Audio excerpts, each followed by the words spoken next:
creed también en mí. En la casa de mi Padre muchas moradas hay. Si así no fuera, yo os lo hubiera dicho. Voy pues a preparar lugar para vosotros. Y si me fuere y os prepare lugar, vendré otra vez y os tomaré a mí mismo, para que donde yo estoy, vosotros también estéis. Y sabéis a dónde voy, y sabéis el camino. Le dijo Tomás: Señor, no sabemos a dónde vas. ¿Cómo pues podemos saber el camino? Jesús le dijo: yo soy el camino y la verdad y la vida. Nadie viene al Padre sino por mí. Si me conocieseis, también a mi Padre conoceríais, y desde ahora le conocéis y le habéis visto. Bien, probablemente este es el pasaje de las Escrituras que más habla del Padre en una porción. 14 veces nos habla, se refiere al Padre en estos versículos. Felipe le dijo: Señor, muéstranos al Padre y nos basta. Jesús le dijo: tanto tiempo hace que estoy con vosotros y no me has conocido, Felipe. El que me ha visto a mí ha visto al Padre. ¿Cómo pues dices tú, muéstranos al Padre? ¿No creéis que yo soy en el Padre y el Padre en mí? Las palabras que yo os hablo no las hablo por mi propia cuenta, sino que el Padre que mora en mí, Él hace las obras. Creedme que yo soy en el Padre y el Padre en mí. De otra manera, creedme por las mismas obras. De cierto os digo, el que en mí cree, las obras que yo hago, Él las hará también. Y aún mayores hará, porque yo voy al Padre. Y todo lo que pidierais al Padre en mi nombre, lo haré, para que el Padre sea glorificado en el Hijo. Si algo pidierais en mi nombre, yo lo haré. Bien, cuando leemos los evangelios, una de las cosas que vemos nosotros es que el Señor Jesucristo experimentó emociones muy similares a las de cualquiera de nosotros: la alegría, tristeza, enojo, compasión, gozo, asombro. El Señor Jesucristo era 100% Dios y 100% hombre. Sin embargo, hay una emoción muy común entre los seres humanos que el Señor Jesucristo nunca experimentó: autocompasión. La autocompasión, Él nunca sintió pena de sí mismo. Nunca Jesús dijo: ay, de mí las personas no me entienden, ay, las personas me rechazan, oh, no me dan lo que yo merezco, me maltratan sin razón.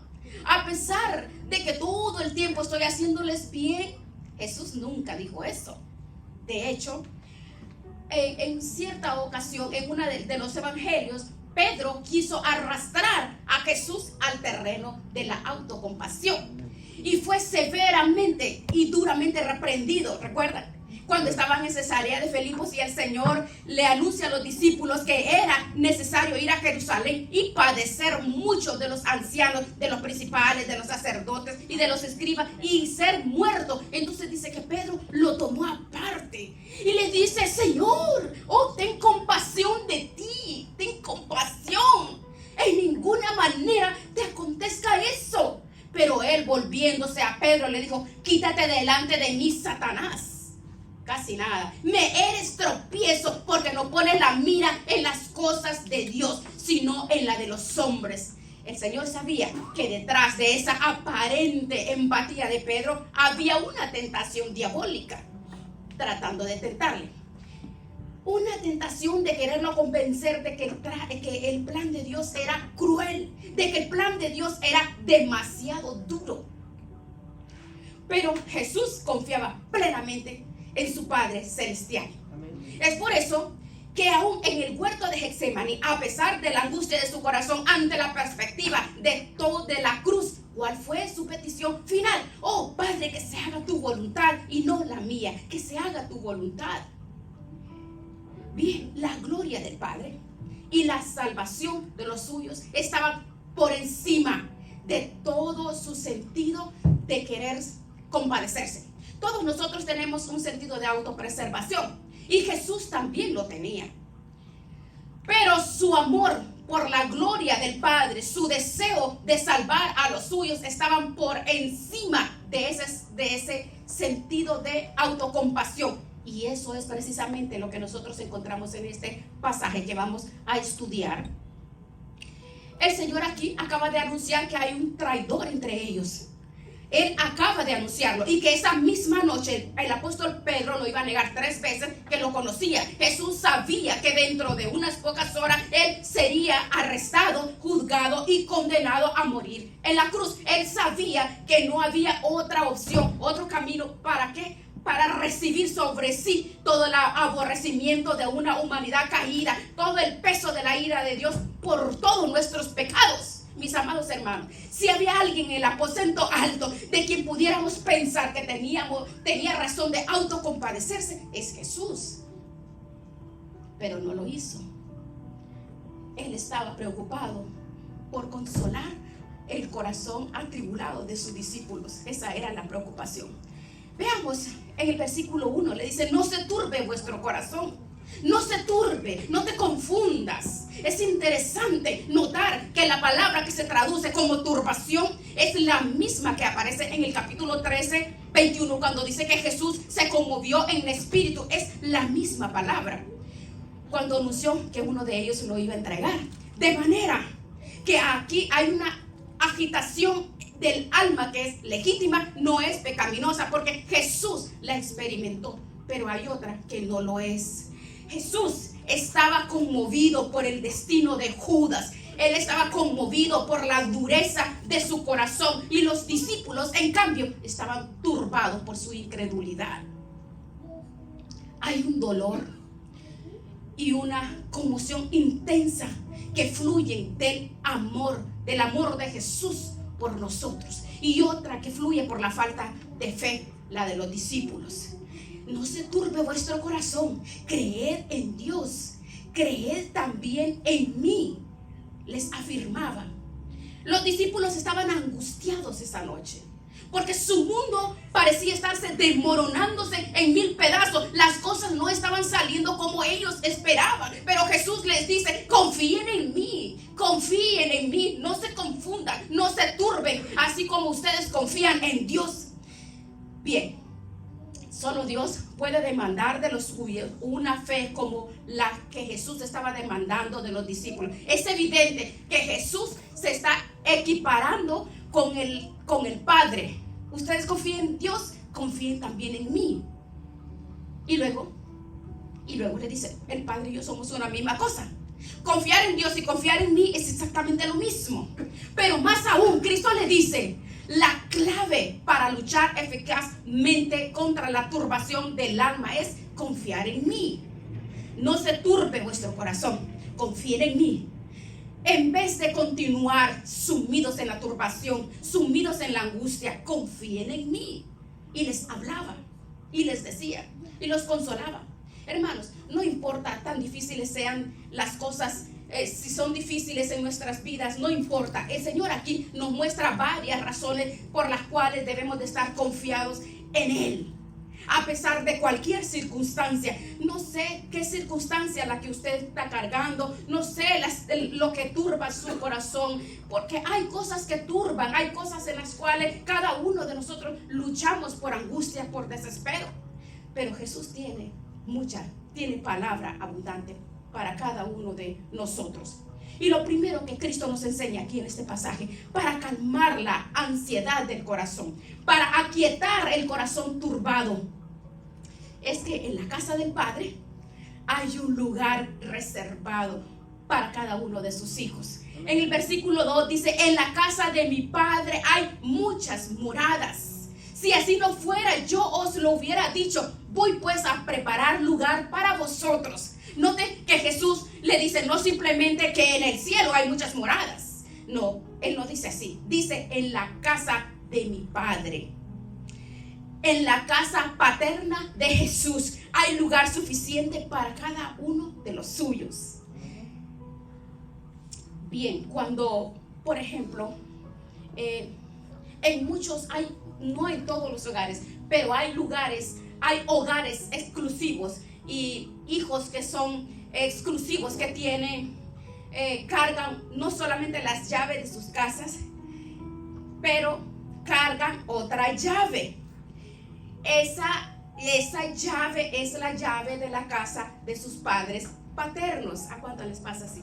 Que tienen sus hijos grandes y tienen la llave de sus padres. Conservan la llave de la casa de los padres. El hijo llega a la hora que quiere. ¿Por qué? Porque es la casa paternal y siempre es bienvenido porque es la casa de papá, la casa de los padres. Entonces el hijo llega así. Bueno, ese es el concepto que quiere traspasar a los atribulados discípulos. Hay un lugar asignado para cada uno de ustedes en la casa del Padre. Estaba tratando de hacerles entender, de manera que cuando lleguemos cansados del peregrinaje terrenal, golpeados, azotados, no vamos a encontrar un letrero donde diga no hay vacante, ni van a decirnos que nuestro nombre no está registrado en el sistema. No van a decir eso. No, cuando allá se pase así dice el corito, cuando allá se pase lista, cuando allá se pase lista, a mi nombre, ahí va a estar tu nombre, allí va a estar nuestro nombre. A mi nombre yo feliz responderé. Si has descansado únicamente en Cristo Jesús para el perdón de los pecados, allí a reposar. Ahora, bien, imagínese el consuelo que eso debió haber sido para el apóstol Pedro en ese momento, y el consuelo que es para todos los que se ven a sí mismos tan frágiles en su fe como Pedro. El Señor le acaba de decir: Pedro, esta misma noche tú me negarás 3 veces, pero en la casa de mi Padre hay lugar para ti también. Qué hermoso, ¿verdad? En la casa de mi Padre, Pedro, también hay un lugar para ti, porque nuestra morada en ese lugar, nuestra entrada en ese lugar no depende de nosotros, no depende de nuestro esfuerzo, depende totalmente de la obra que hizo Jesucristo en la cruz del Calvario. Qué hermoso. Es en ese sentido que el Señor nos dice en este texto: yo voy a prepararles un lugar, voy a prepararles un lugar para vosotros, y si me fuere y os preparar el lugar, la idea no es que Cristo se fue al cielo a construirnos una morada, donde íbamos a estar por toda una eternidad. No es como esos, hay algunos programas que usted ha visto, esos programas donde toman la casa de una persona de mal estado y llevan un grupo de personas, la remodelan y luego llevan la familia. ¿Y para qué? Para darle una sorpresa, porque le tienen una casa. ¿Ha visto, verdad? Sí. Estos programas, ¿verdad? Y luego para darle una sorpresa a la familia. Pero no es esa casa, no es ese tipo de casa. Pero Jesús no se fue a hacer una casa, a reconstruir una casa. No. Mire, por favor, que nadie se imagine trabajando el Señor con un grupo de ángeles para que nuestra casa esté lista. Cuando lleguemos al cielo, no, esas moradas ya de antemano ya están. Dice: en la casa de mi Padre muchas moradas hay. Esas moradas ya estaban ahí. De hecho, en Mateo 25, versículo 34, dice que en el día del juicio todos los creyentes lo escucharán decir: venid, benditos de mi Padre, heredad el reino preparado para vosotros desde la fundación del mundo. Entonces, ¿en qué sentido? Fue a preparar lugar. ¿En qué sentido? En el sentido de que ninguno de nosotros podría llegar allí hasta que Cristo cumpliera su obra redentora. No había lugar para nosotros en el cielo sin esta obra. Fue a través de la muerte, resurrección y ascensión a los cielos que Él hizo posible nuestra entrada a la casa del Padre. Es a eso a lo que se refiere en Hebreos 6:20. Cristo entró en el cielo como precursor.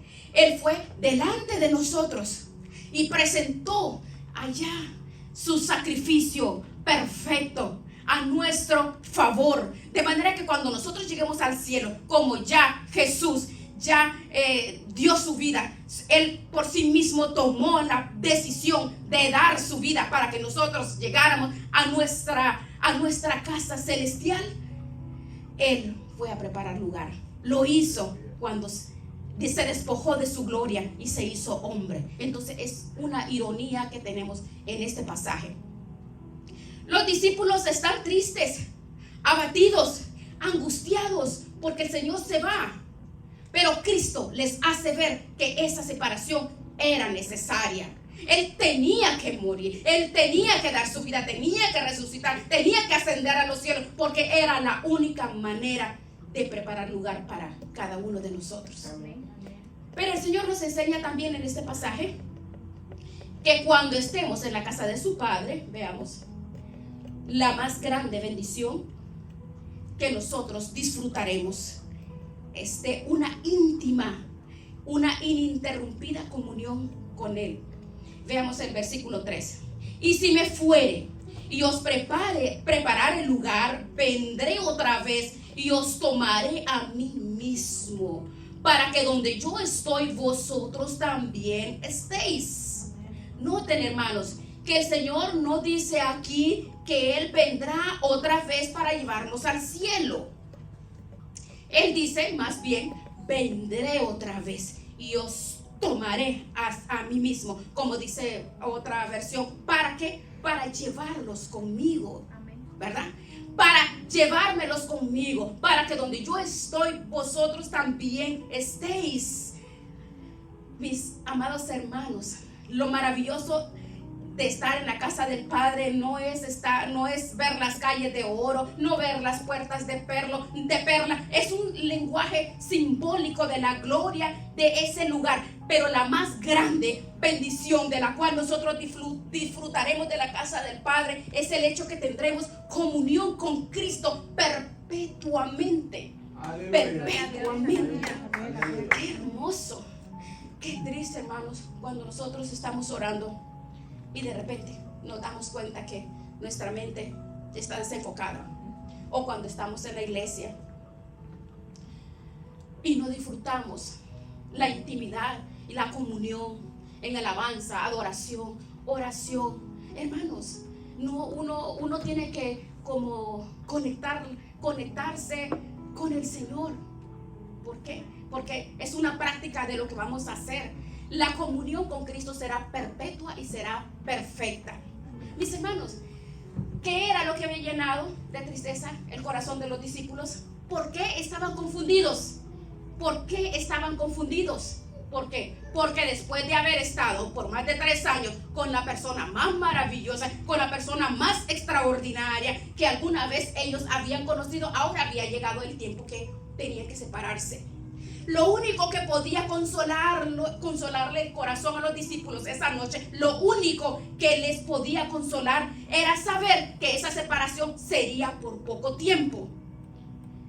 Decirle, oh, miren, no se preocupen, hay 10 hectáreas allá esperándolos en el cielo. Les tengo una mansión, dice Jesús, ¿verdad?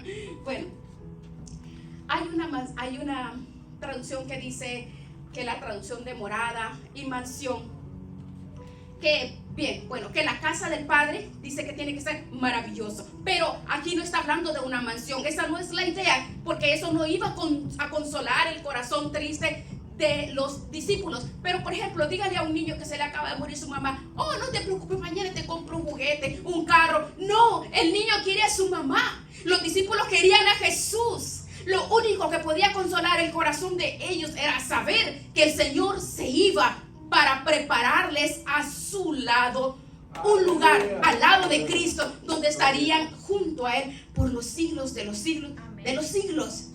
Es interesante notar que en el Nuevo Testamento, hermanos, cuando se habla de la muerte del creyente, no se habla del creyente yendo al cielo, sino del creyente yendo a Cristo, porque es un énfasis diferente. Por ejemplo, el ladrón en la cruz, acuérdate de mí cuando vengas en tu reino. ¿Cuál fue la promesa del Señor? Hoy estarás conmigo en el paraíso.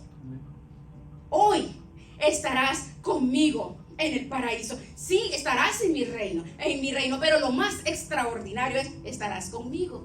Esa fue la petición de Cristo cuando estaba en la cruz. en San Juan 17, 24. Aquellos que me has dado, dice, los que me has dado, quiero que también ellos estén conmigo, para que vean mi gloria que me has dado, porque me has amado desde antes de la fundación del mundo. Juan 17, 24. Es por eso que para Pablo la muerte no era aterradora. Confiamos y más quisiéramos, decía en 2 de los Corintios, estar ausentes del cuerpo y presentes al Señor. Qué maravilloso, ¿verdad? Sí. Y escribiéndole a los filipenses desde en su encarcelamiento en Roma, Pablo se ve en una disyuntiva de ser condenado o ser absuelto. Pero Pablo decía, yo no sé cuál va a ser el veredicto, pero si me ponen a mí a elegir, yo no sé qué escoger, decía Pablo, porque de ambas cosas estoy puesto en estrecho, teniendo deseo de partir, porque es lo muchísimo mejor. Yo quiero estar con Cristo, decía. Entonces Pablo decía, no hay razones. No hay razón para estar turbados. En la casa del Padre hay un lugar reservado para ti, para ti, para ti, para todos. Hay un lugar reservado para ti. Tiene tu nombre. Oh, maravilloso. Todos estamos en esa lista. Amén. Cuando allá se pase lista, en la casa del Padre hay un lugar reservado. Qué hermoso. Para cada uno de nosotros, de todo lo suyo. Y ahí disfrutaremos de una comunión ininterrumpida con nuestro Señor y Salvador Jesucristo. Amén. Cualquiera esperaría que en este punto de la conversación los discípulos ya hubiesen venido comprendiendo lo que el Señor les estaba diciendo. Por eso dice el versículo 4: y sabéis a dónde voy, y sabéis el camino. Eso no era algo desconocido para ellos, pero lamentablemente hay momentos en que uno está tan turbado que no ve, no entiende, no puede procesar. El disco se le vuelve al revés y no se puede. Hay momentos que uno está así, ¿verdad? ¿Le ha pasado? Y no entiende. Y les dicen y le dice, ay, es que no entiendo. ¿Pero por qué? Por la turbación. Eso fue lo que le pasó a los discípulos. Vea el versículo 5. Oh, Señor, no sabemos a dónde vas. ¿Cómo pues podemos saber el camino? Ay, imagínese. Perdóname, Tomás, les que tú no sabes para dónde voy. Parafraseando, ¿verdad? Y no he dicho ya en varias ocasiones que vuelvo a la casa del Padre para prepararles un lugar. Por favor. Pero esta pregunta de Tomás, fruto de la incapacidad de los discípulos de poder entender las enseñanzas del Señor. ¿Por qué? Porque su mente estaba turbada con muchas cosas. Entonces Dios habla de una declaración extraordinaria. En el versículo 6 le dijo, yo soy el camino y la verdad y la vida. Nadie viene al Padre si no es por mí. Eso nos lleva de la mano a la tercera razón que nos lleva en este pasaje. ¿Para qué? Para estar confiados y tranquilos en el Señor, sin importar las dificultades que puedan haber a nuestro alrededor, en nuestras casas. Y es que saben que los creyentes en Cristo nos dirigimos con toda seguridad. Mira, hermano, escuche, con toda seguridad a la casa del Padre, porque Jesús mismo es el camino. Amén. Aleluya. Oh, mis hermanos, es emocionante. Si nuestra salvación dependiera de nuestras obras, de nuestras buenas obras, si nuestra salvación dependiera de nuestra fidelidad en nuestro servicio al Señor, nunca pudiéramos estar seguros de este refrigerio tan bello. ¿Y cómo sé yo que ya hice suficientes buenas obras para que me reciban en el cielo? ¿Cómo sé yo que la fidelidad que yo tengo por el Señor o para el Señor es suficientemente fuerte ante los ojos del Señor como para que Él me diga, oh sí, pasa, ven a gozarte? No. Si nuestra salvación dependiera de nuestro esfuerzo, ¿cómo podemos saber que llegamos al estándar? No podríamos saberlo.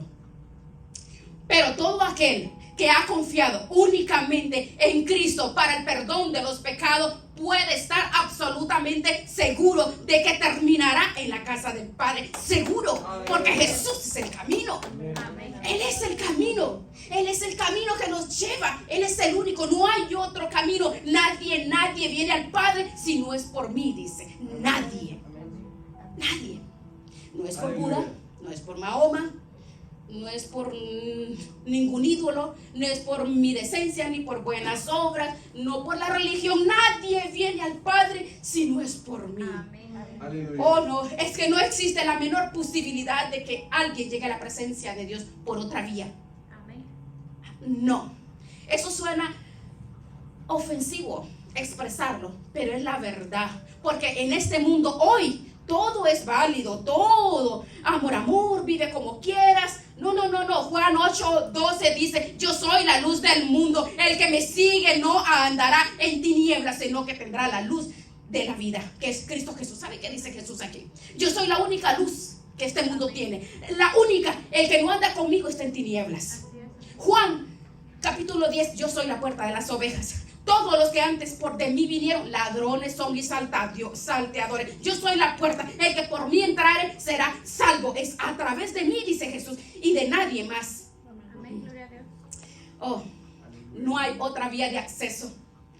Que quieran usar los hombres para llegar a la presencia de Dios, están bloqueados. No hay otro acceso. No hay.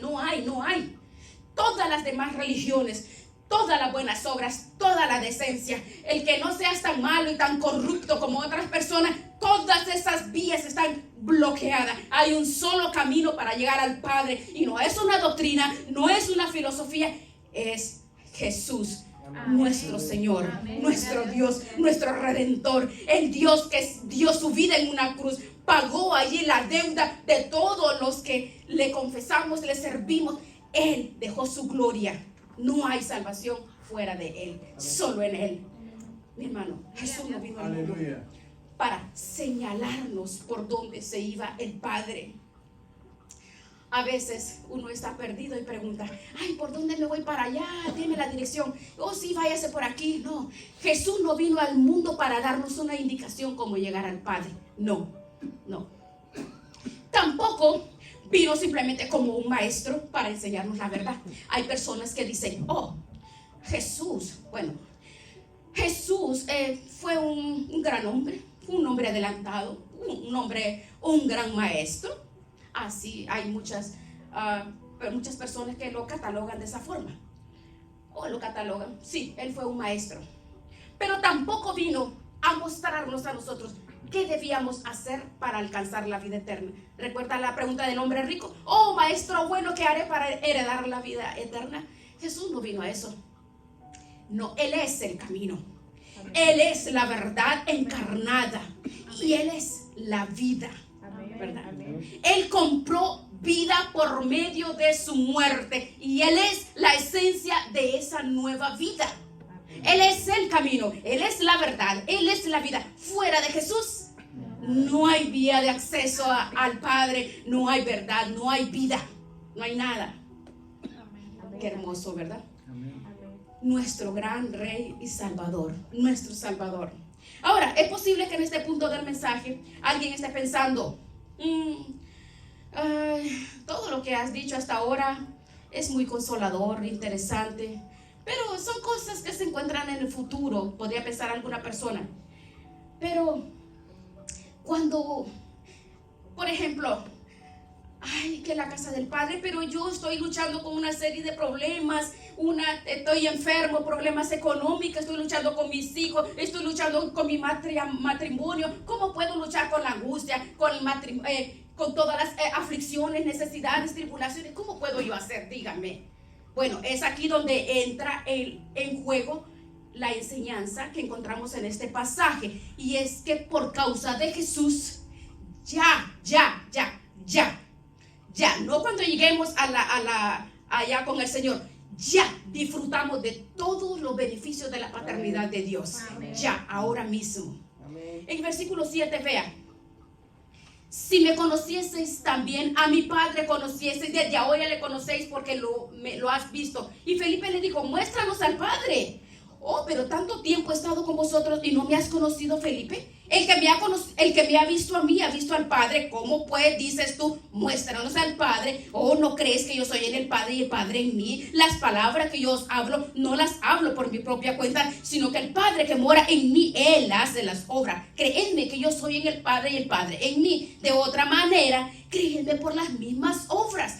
Oh, es obvio, hermanos, que que estos pasajes son profundos e intensos, pero si nos ponemos a explicarlo en detalles, vamos a amanecer aquí. Pero todos estos versículos tienen una riqueza dentro de la relación de Jesús y el Padre, y cómo encajamos nosotros en esta relación. ¿Por qué? En un tiempo tan corto podríamos definirlo. Jesús se hizo hombre, 100% hombre y 100% Dios. 100% Dios y 100% hombre. Pero bien, Jesús aquí, ¿de qué está hablando? Cuando él dice, lo dijo aquí, lo mismo, básicamente, lo que Jesús está diciendo en estos versículos es que está la unidad que él tiene con el Padre como hombre, como Dios, que la presencia de Dios da el ejemplo de que el Padre está en. Si me conocieses a mí, dice, así dice, también a mi Padre conocieses. Amén. Versículo 7, y desde ahora le conocéis y le habéis visto como a través de Jesús. En el versículo 9 le responde a Felipe, tanto tiempo que hace que estoy con vosotros y no me has conocido, Felipe. Muéstrame al Padre y me basta. Oh, que te muestre al Padre. Pero Felipe, si tú me has visto a mí, en el versículo 9, el que me ha visto a mí ha visto al Padre. Versículo 10, no creéis que yo soy en el Padre y el Padre en mí. Versículo 11, creedme que yo soy en el Padre y el Padre en mí. Ese trasfondo monoteísta de los discípulos les dificultaba entender en este momento histórico de la redención la doctrina de la manifestación de Dios, porque Dios tiene la manifestación de Padre, Hijo y Espíritu Santo. Esa es la manifestación de Dios, y ellos no podían comprenderlo porque Jesús todavía estaba con ellos, y por eso ellos no entendían. Era muy complejo para ellos no podían entenderle porque Jesús estaba con ellos. Es un pasaje bien complejo, pero queda bien claro cuando leemos estos pasajes que Jesús no solamente revela plenamente al Padre. Nadie conoció al Padre, sino el que descendió del cielo, el que revela al Padre. Jesús no solamente revela plenamente al Padre, sino que al mismo tiempo hace posible una comunión íntima con Él, aquí y ahora. Amén. Amén. Vamos camino a la casa del Padre. Amén. Pero desde ya disfrutamos el enorme privilegio de conocer al Padre, el enorme privilegio de tener comunión íntima con el Padre. Eso requiere una explicación. Bueno, la explicación que ellos no entendían era porque recuerde que no estaba el Espíritu Santo. Pero veamos el versículo 23 del capítulo 14. En aquel día vosotros conoceréis que yo estoy en mi Padre y vosotros en mí y yo en vosotros. El que tiene mis mandamientos y los guarda, ese es el que me ama, y el que me ama a mí será amado por mi Padre. Aleluya. Mi hermano, con todas nuestras imperfecciones amamos a Jesús, ¿verdad? Amén. ¿Tú amas a Jesús? Amén. Sí. ¿Es Jesús el objeto de tu adoración? Amén. ¿Es Jesús el objeto de tu fe con todas tus imperfecciones? Amén. Pues escucha otra vez. El que me ama será amado por mi Padre, y yo le amaré y me manifestaré a él. Le dijo Judas, no el Iscariote: Señor, ¿cómo es que te vas a manifestar a nosotros sino al mundo? Y Jesús le respondió: el que me ama, mi palabra guardará, y mi Padre le amará, y vendremos a él y haremos morada con él. Gloria a Dios. Haremos. Nosotros somos templo de Dios. Tú y yo somos templo de Dios. Dios mora en nosotros. Amén. Así como Jesús mora en nosotros por su Espíritu, porque donde está Jesús está el Padre. ¿Ve? Por tanto, mis hermanos, por causa de Jesús, ya nosotros disfrutamos aquí y ahora del cuidado tierno, sabio, amoroso, compasivo, misericordioso de nuestro Padre Celestial. Amén, amén. Amén. Amén. Bien, me llama mucho la atención. Si usted ve esta clase es teología, y el Señor le está dando teología a los discípulos. La teología es la única, porque la palabra es la única que nos va a despertar y nos va a enseñar. Porque usted, ha habido personas que, teología, no, yo no quiero saber nada de eso, yo no sé cómo se come, se fríe o qué. La teología, aquí, esto es pura teología. Este capítulo, el Espíritu Santo es pura teología la que usa para consolar nuestro corazón. Entonces ve que es importante el conocimiento. La teología no es para ir a estudiarla a una academia, a una universidad y jactarse de que sabe mucha Biblia. No, es que eso es lo que el Señor usa para traer consuelo al corazón atribulado. Hermanos, todos atravesamos circunstancias difíciles. ¿Y qué es lo que puede provocar? Una lucha en tu corazón por la ansiedad, con la angustia, la turbación, la depresión, las situaciones que hay en la familia. Pero si somos cristianos, tenemos un Padre en los cielos que cuida de nosotros como la niña de sus ojos. Tú tienes un Padre en los cielos. Aquí, en mi vida, templo y morada del Espíritu Santo somos nosotros. Ese Padre que nos cuida vive en nosotros. ¿Para qué? Para cumplir un propósito extraordinario. Y eso nos lleva a otra verdad que vamos a ver aquí. Y es que mientras permanezcamos aquí, en lo que llegamos a la casa del Padre, Él va a hacer algo a través de nosotros. Oiga, preste atención. Él va a hacer por medio de nosotros obras mayores que las que hizo Jesús durante su ministerio, ¿verdad? Sí, obras mayores. Veamos en el versículo 12. De cierto os digo que el que en mí cree, las obras que yo hago, Él las hará también, y aún mayores hará, porque yo voy al Padre. Qué hermoso. Sí. Note algo, que Jesús no está refiriéndose a los apóstoles. Él no está diciéndole a los apóstoles, a nosotros. De cierto os digo que el que en mí cree, es a nosotros. Las obras que yo hago, Él las hará también, aún mayores, porque yo voy al Padre. Es a nosotros. ¿Qué es lo que quiere decir? Muchos creen en el día de hoy que todos los que creen en el Señor Jesucristo harán milagros más extraordinarios, más portentosos que los que hizo Jesucristo. No, por supuesto que no. No está hablando de eso. Por supuesto que no. Aquí, solo aquí en el Evangelio de Juan encontramos: Jesús convirtió el agua en vino. Capítulo 2. Jesús sanó a la distancia al hijo de un oficial. Capítulo 4. Jesús sanó a un paralítico de nacimiento. Capítulo 5. Jesús alimentó a 5,000 personas con 5 panes y 2 peces. Capítulo 5. Caminó sobre las aguas. Capítulo 6. Sanó a un ciego de nacimiento. Capítulo 9. Resucitó a Lázaro después de 4 días de muerto. Y eso solo en el Evangelio de Juan.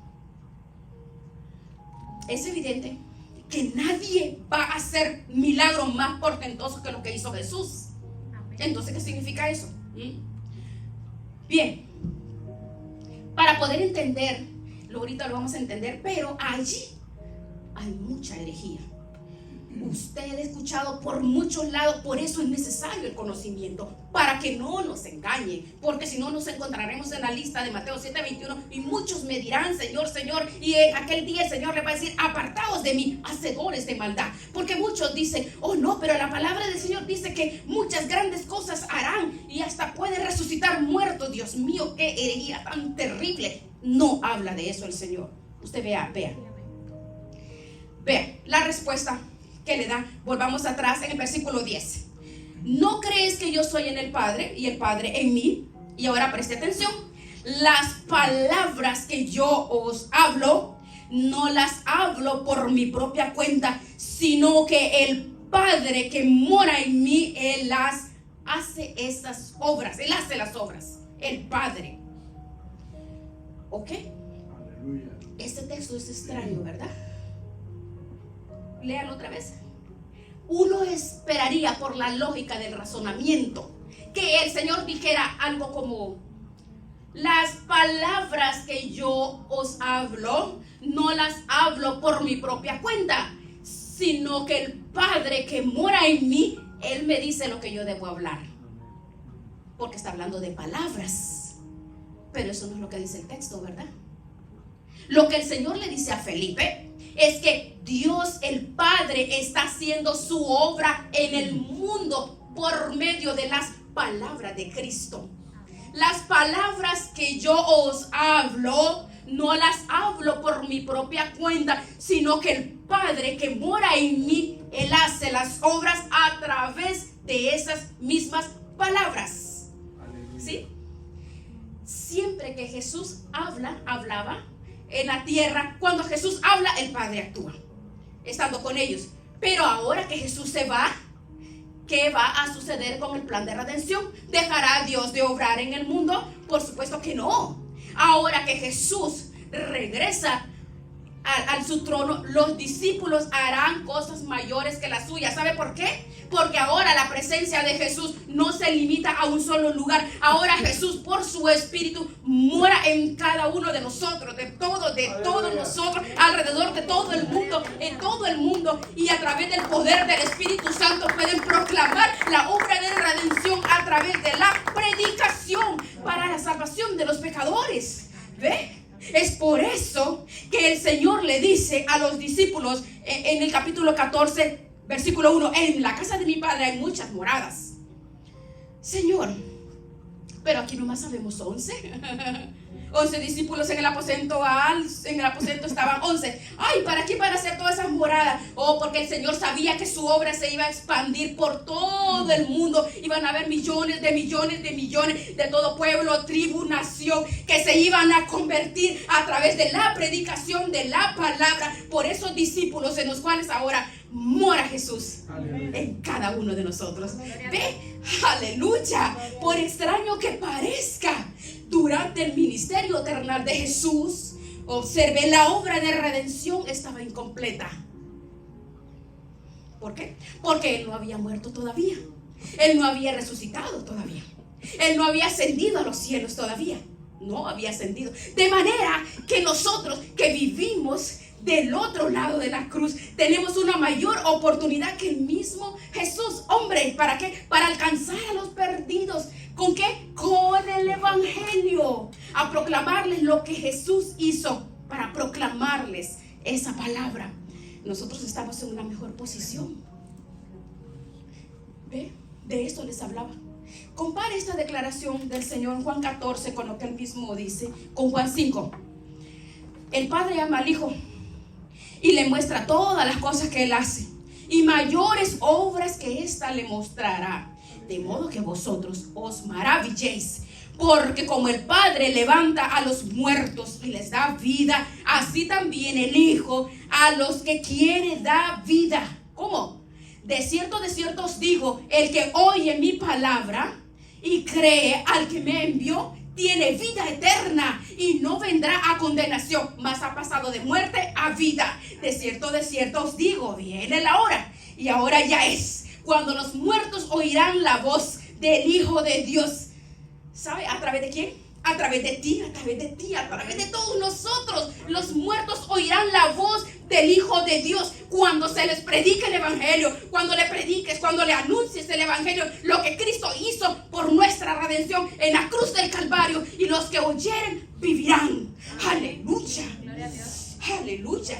Se emociona. Ay, yo me emociono. Ay, piense lo que pasó en el día de Pentecostés cuando nació la iglesia. Pedro predicó la palabra y en un día 3,000 personas. ¿Sí? Y cuando Jesús murió en el aposento alto, solo habían 120 discípulos, ¿verdad? 3 años, el mismo Jesús predicando la palabra, habían 120 discípulos. 40 días más tarde el apóstol Pedro predica y 3,000 se convirtieron en un día. 3,000. Muchísimas más conversiones de las que ocurrieron de aquel tiempo del ministerio de nuestro Señor Jesucristo. Sí, amén. ¿Cómo ocurrió algo tan extraordinario?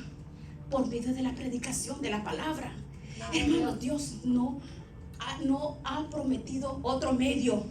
Si nosotros queremos ver pecadores salvados, sanos, si queremos ver creyentes restaurados, la fe viene por el oír, y el oír la palabra de Dios. De otra forma no hay salvación, de otra forma no hay crecimiento espiritual. La Biblia, la palabra, es la espada del Espíritu, dice Pablo. Es la espada del Espíritu. Oh, el instrumento por el medio del cual Él opera en la vida de personas como tú y como yo. No importa qué academia ni qué necesita el conocimiento, porque el mismo Espíritu Santo te capacita. Nosotros podemos hacer la obra. ¿Por qué? Porque el Señor, Él convence de pecado. El Espíritu Santo, Él es. Tú y yo solo tenemos que abrir nuestros labios a hablar y llevarles esa palabra. Solamente. Pero si dejamos de predicar la palabra, ¿qué va a pasar?